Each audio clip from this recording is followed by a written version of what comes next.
We're coming up to that time of year when people have to pick their health insurance costs. Your advice, when they look at their plans and HSAs, what advice do you have for them? What's really critical is for individuals to be much more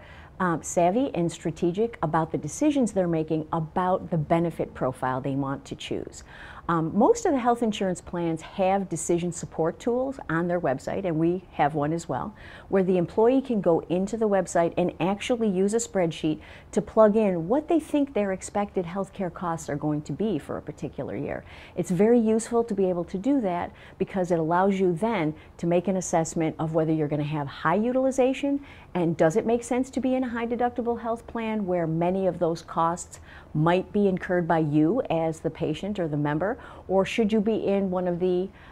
say, more traditional styled copay plans where you're just paying a low, predictable out-of-pocket copay for many of the services you're going to receive. One of the things that I think is a common, perhaps,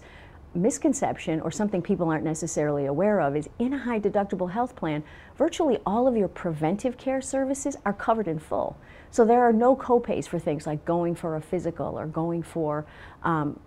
OBGYN checkup, things of that nature. And the reason for that is we want to make sure that people are getting their routine preventive exams, and those rules are all established by health plans in collaboration with the IRS to make sure that the plans are meeting the requirements, the mandatory regulatory requirements. But it sounds like you really got to do some pre-planning, because if you get into the new year and all of a sudden you think, oh, I'm going to need a lot more for so-and-so, it's too late. You can't add in the middle of the year for an HSA, right? Right. What you want to do is try to be planful about how much. Now, many people just contribute to the maximum allowance of an HSA, and that's actually a smart thing to do if you can afford to do it from a financial perspective, because it's pre-tax dollars going in, and you're paying health care expenses both now and potentially on into the future. If you elect a plan that is not a high deductible health plan at some point in the future, then you can't access those HSA dollars to pay your out-of-pocket expense during that period when you're insured by a non-high deductible health plan, say a typical copay plan or a normal PPO plan. But if you plan effectively, you can even have money in your HSA